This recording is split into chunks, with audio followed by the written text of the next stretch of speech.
वट सावित्री व्रत में आप सभी का स्वागत है। जय श्री कृष्णा, राधे राधे। दोस्तों, आज हम आपको साल 2025 में पढ़ने वाले वट सावित्री व्रत की पूरी जानकारी देने वाले हैं। दोस्तों, इस बार वट सावित्री व्रत रखा जाएगा। पूजा का शुभ समय क्या होगा? पूजा कैसे करनी है? व्रत में क्या खाना है और क्या नहीं खाना है? कौन सी चीजें दान करनी चाहिए और कौन सी नहीं रही? और किन महिलाओं को यह व्रत नहीं करना चाहिए? इन सभी सवालों के जवाब आपको इस वीडियो में मिलेंगे। आपसे अनुरोध है कि वीडियो को बिना बीच में रोके पूरा देखें ताकि आपको सारी जानकारी सही से समझ में आ सके। वट सावित्री व्रत के दिन चाहे कुछ करें या न करें, लेकिन एक खास काम जरूर करना चाहिए जिससे अखंड लक्ष्मी और सौभाग्य की प्राप्ति होती है। आज की जानकारी बहुत उपयोगी है, खासकर सभी महिलाओं के लिए, इसलिए इसे ज्यादा से ज्यादा महिलाओं तक जरूर पहुंचाया। हमारे चैनल को सब्सक्राइब जरूर करें ताकि आपको आने वाली सभी जरूरी जानकारी समय पर मिलती रहे। वट सावित्री व्रत हिंदू धर्म का एक महत्वपूर्ण पर्व है जो हर साल केवल एक बार आता है। इस दिन विवाहित महिलाएं अपने पति की लंबी उम्र और अच्छे स्वास्थ्य के लिए व्रत रखती हैं।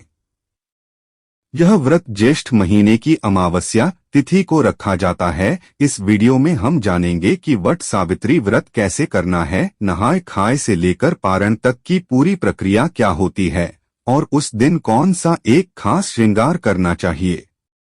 इस बार यह व्रत 26 मई सोमवार को पड़ेगा। व्रत से एक दिन पहले नहाय खाए होता है। उस दिन सबसे पहले अपने नाखून काट ले, बाल धो लें और शुद्ध सात्विक भोजन करें, जैसे कि लहसुन, प्याज, बैंगन, मसूर की दाल जैसी चीजों से परहेज करें। उसी दिन मेहंदी लगाए हैं और अगर आपके घर में ठेकुआ चढ़ाया जाता है तो नहाय खाए वाले दिन ही बना लें। अगर आपके यहाँ यह परंपरा नहीं है तो बनाना जरूरी नहीं है। व्रत वाले दिन सुबह जल्दी उठकर स्नान करें और पूजा के समय लाल या पीले रंग का कपड़ा पहने। अगर आपके पास नई साड़ी है तो वह पहन सकती हैं या फिर शादी की साड़ी भी पहनी जा सकती है। चूड़ियों का एक नया डब्बा जरूर खरीदे और उसी को पहने। और उस दिन 16 श्रृंगार किया जाता है, इसलिए सबसे पहले अपनी मांग में सिंदूर भरे, गले में मंगलसूत्र पहने, पैरों में पायल बिछिया डालें और हाथों पैरों में महावर जरूर लगाएं। शादी की चुनरी हो तो उसी को छोड़कर पूजा करें। मांग में मांग टीका जरूर लगाएं क्योंकि यह सुहाग का बड़ा प्रतीक होता है, इसलिए इस दिन में टीका लगाकर ही पूजा करें। पूजा हमेशा सच्चे मन से और अच्छे से करनी चाहिए। अगर आप घर में ही पूजा करना चाहते हैं तो बरगद के पेड़ की एक टहनी पहले ही मंगवा लें जिससे घर पर पूजा की जा सकेगी। अगर आप पेड़ के पास जाकर पूजा करना चाहती है तो वह भी सही है, लेकिन ध्यान रहे कि पूजा वाले दिन बरगद की टहनी नहीं तोड़नी चाहिए, इसलिए एक दिन पहले ही टहनी लाकर रख लें। इस पूजा में सबसे पहले गौरी और गणेश जी की पूजा होती है, उसके बाद वट वृक्ष की पूजा की जाती है। आप गौरी माता को हल्दी से बना सकते हैं और गणेश जी के लिए सुपारी में कलावा लपेट लें। पूजा शुरू करने से पहले खोजा तैयार किया जाता है। अगर आपके पास कोई वतन है तो उसमें रखें, नहीं तो एक लाल कपड़ा ले लें और उसमें सबसे पहले खोजा रखें। आप लोग एप्पल यानी अपन भी बना सकते हैं। इसके लिए चावल के आटे में हल्दी मिलाकर छोटा सा आपन तैयार करें जो वट वृक्ष पर चढ़ाया जाता है। साथ ही श्रृंगार की सामग्री भी चढ़ाई जाती है, तो अपने लिए भी थोड़ा श्रृंगार ले जाएं और कुछ चीजें दान में भी दें। इस दिन जो फल मौत असम में मिल रहे हों, जैसे तरबूज, खरबूज आदि, उन्हें प्रसाद में चढ़ाएं। इस पूजा में आम का विशेष महत्व होता है। आम से ही जल चढ़ाया जाता है और एक पंखा भी जरूरी होता है।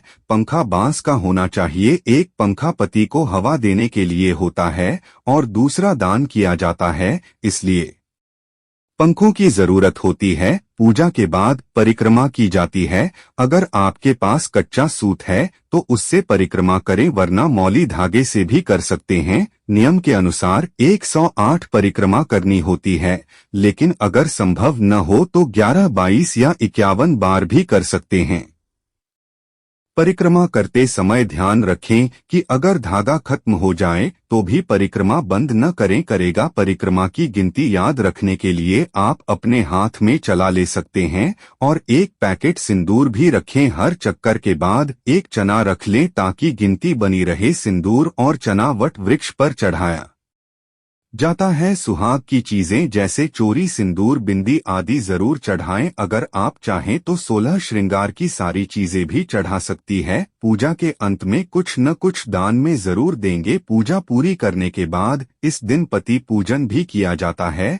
जब आप पूजा कर लें तो घर आकर पर पूजन करें। उसके बाद आप लोग पति का पूजन कीजिएगा। का सबसे पहले पति के पैर जल से धोएं, फिर पंखे से हवा करें, माथे पर टीका लगाएं और उनके हाथ में कलावा बांधे। जो भी भोग या प्रसाद आपने तैयार किया है वह पति को खिलाया है, इसलिए पति पूजन करना जरूरी होता है। पूजा के बाद आज आप कोई भी मीठा शरबत या पर ले सकते हैं। इस व्रत में सिर्फ नमक नहीं खाया जाता था, बाकी आप मीठा भोजन कर सकते हैं। पूजा के बाद आप जो भी खाना चाहें खा सकते हैं, लेकिन ध्यान रखें कि सूर्यास्त से पहले ही भोजन करने वाले। सूर्यास्त के बाद कुछ भी नहीं खाना चाहिए। व्रत का कारण अगले दिन किया जाता है। इस बार वट सावित्री व्रत 26 तारीख सोमवार को रखा जाएगा और नहाय खाए की तिथि 25 तारीख रविवार है।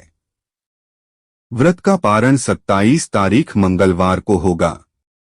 जो महिलाएं पहली बार यह व्रत करना चाहती हैं वे कर सकती है, क्योंकि इस बार कोई मलमास या अधिक मास नहीं है।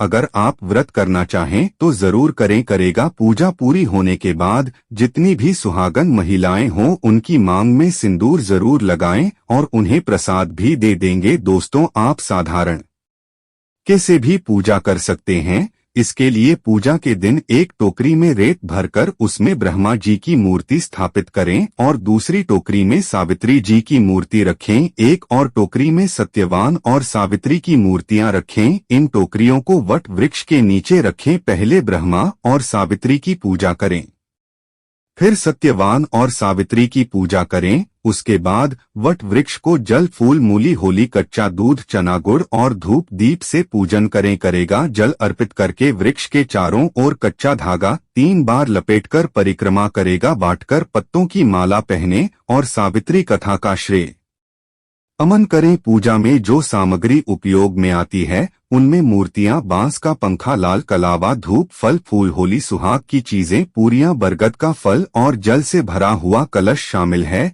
शास्त्रों के अनुसार बरगद के पेड़ के तने में भगवान विष्णु, जड़ों में ब्रह्मा और शाखाओं में शिव का वास होता है। इस पेड़ की शाखाएं नीचे की ओर जाती है, जिन्हें देवी सावित्री का स्वरूप माना जाता है। इसलिए इस पेड़ की पूजा करने से भगवान का आशीर्वाद मिलता है और मनोकामनाएं पूरी होती है। संतान की इच्छा रखने वालों के लिए यह पूजा विशेष लाभ का मानी जाती है। कहा जाता है कि ज्येष्ठ माह की अमावस्या को सावित्री ने इसी वट वृक्ष की छाव में अपने पति को जीवनदान दिया था। तभी से इसकी पूजा की परंपरा शुरू हुई। जैसे पीपल के पेड़ को विष्णु का प्रतीक माना जाता है, वैसे ही बरगद के पेड़ को शिव का प्रतीक माना जाता है। ऐसी भी मान्यता है कि तीर्थंकर ऋषभदेव ने अक्षय वट के नीचे तपस्या की थी।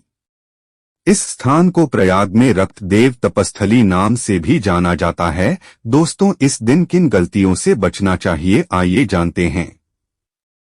वट सावित्री व्रत के समय कुछ खास चीजें ऐसी होती हैं जिन्हें सावित्री माता को अर्पित नहीं करना चाहिए और पूजा में शामिल करने से बचना चाहिए। अगर आपने ऐसा किया तो व्रत भंग हो सकता है और इसका उल्टा असर भी हो सकता है। यह व्रत महाराष्ट्र, उत्तर प्रदेश, बिहार और झारखंड में बड़े उत्साह से मनाया जाता है। यहाँ तक कि विदेशों में रहने वाली महिलाएं भी अपने पति की लंबी उम्र के लिए यह व्रत करती हैं। दोस्तों, आगे बढ़ने से पहले सच्चे मन से कमेंट करें। जय माता सावित्री माता के लिए एक लाइक जरूर बनता है और चैनल को सब्सक्राइब करके बेल आइकन भी जरूर दबाएं। दोस्तों, वट सावित्री व्रत इस बार सोमवार को रखा जाएगा। अमावस्या तिथि शुरू होगी 26 मई को शाम 2:55 पर और समाप्त होगी उसी दिन रात 4:09 पर। इसीलिए इस बार व्रत 26 मई सोमवार को रखा जाएगा। अब जानते हैं व्रत में कौन सी 3 चीजें नहीं चढ़ानी चाहिए जिससे सावित्री माता नाराज हो सकती है। पहली चीज, काले कपड़े इस दिन नहीं पहनने चाहिए क्योंकि इसी दिन शनि जयंती भी होती है और शनि देव को काले कपड़े चढ़ाना उचित होता है, लेकिन सुहागिनों के लिए यह शुभ नहीं माना जाता था। दूसरी चीज, सफेद कपड़े भी न पहनें क्योंकि यह विधवा रूप का प्रतीक माने जाते हैं। लाल रंग के कपड़े पहनना शुभ होता है जिससे माता सावित्री प्रसन्न होती हैं और आपको अखंड सौभाग्य का आशीर्वाद मिलता है। तीसरी बार, श्रृंगार सामग्री का दान इस दिन जरूर करें, लेकिन ध्यान रखें कि जो सामान आप खुद इस्तेमाल कर चुकी है उसे दान न करें, नया सामान खरीद कर ही दान करें। इससे घर में सुख समृद्धि बनी रहती है और पति पर कोई संकट नहीं आता। अब बात करते हैं कुछ और बातों की। शास्त्रों के अनुसार व्रत वाले दिन में नमक का सेवन नहीं करना चाहिए। घर में मांस मदिरा का सेवन बिल्कुल न करें और इस दिन संयम से रहे। गंदे विचारों से भी बचें और ज्यादा देर तक सोना भी इस दिन वर्जित है क्योंकि माना जाता है कि इससे पति की उम्र पर असर पड़ता है। व्रत वाले दिन सूर्योदय से पहले उठकर स्नान करें और मन से पूजा करें। एक जरूरी बात और, सावित्री व्रत, करवा चौथ या किसी भी व्रत में जो पति की लंबी उम्र के लिए रखा गया हो उसमें मांग में थोड़ा लंबा सिंदूर लगाना चाहिए। इससे पति की उम्र लंबी होती है और देवी प्रसन्न होकर सौभाग्यवती का वरदान देती है। वट सावित्री के दिन भी मांग में सिंदूर जरूर लगाएं और थोड़ा लंबा लगाएं। मांग में ज्यादा से ज्यादा सिंदूर भरना चाहिए क्योंकि सिंदूर को सुहाग का प्रतीक माना जाता है और इसे लगाने से पति की उम्र लंबी होती है।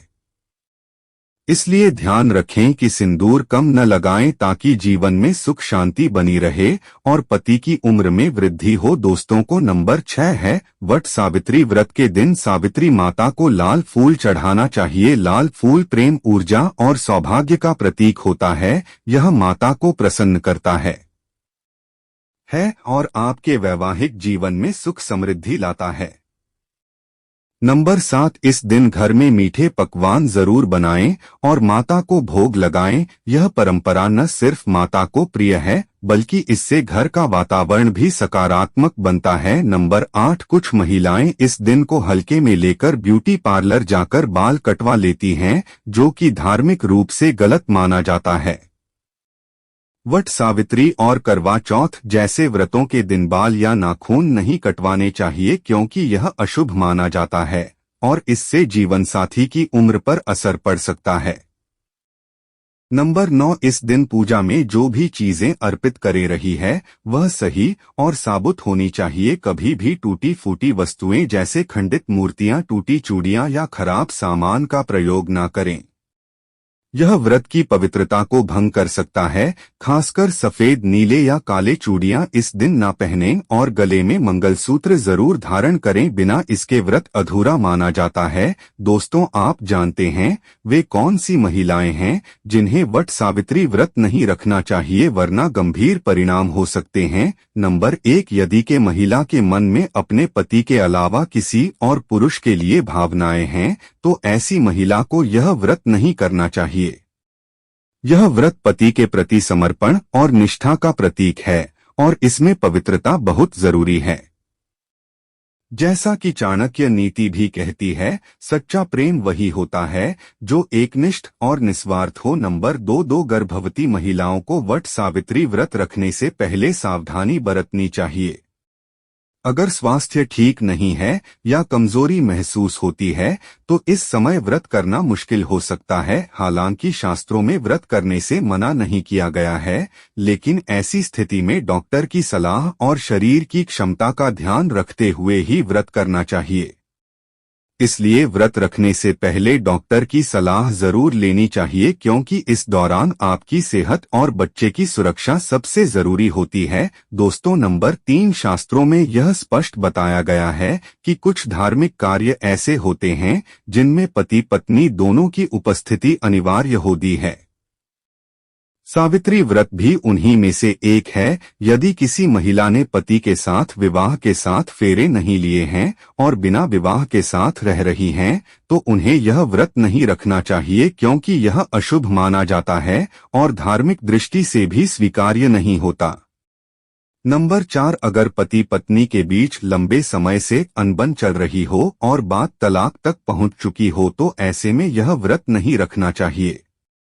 इस व्रत का मूल उद्देश्य से पति पत्नी के प्रेम और समर्पण को मजबूत करना है, इसलिए पहले अपने रिश्ते को सुलझाएं, फिर श्रद्धा और प्रेम के साथ यह व्रत करें।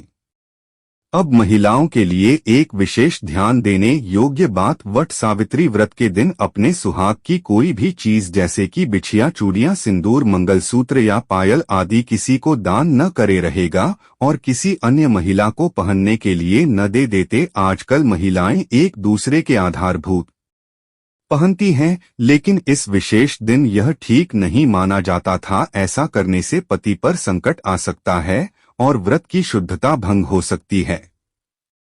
व्रत के दौरान संयम और नियमों का पालन करें। फल, पानी और व्रत में खाई जाने वाली चीजों का ही सेवन करें। कदाचित भूल से भी अनाज या पकाए गए खाने का सेवन न करें, क्योंकि व्रत का महत्व तभी है जब उसका पालन पूरी निष्ठा से किया जाएगा। यह कुछ सामान्य लेकिन अहम गलतियां हैं जिनसे आपको सावधान रहना चाहिए। अगर आप इन नियमों का पालन सही से करेंगे तो न केवल आपका व्रत सफल होगा, बल्कि आपके पति और परिवार पर भी माता सावित्री की कृपा बनी रहेगी। दोस्तों, हमने आपको यह जानकारी दी है। अगर आपको थोड़ा भी उपयोगी लगा हो तो कृपया इसे ध्यान में रखकर पूजा करें, ताकि आपका व्रत पूर्ण रूप से सफल हो। माता सावित्री का आशीर्वाद हमेशा आपके पति और परिवार पर बना रहे। वीडियो थोड़ा भी पसंद आया हो तो लाइक जरूर करें। धन्यवाद।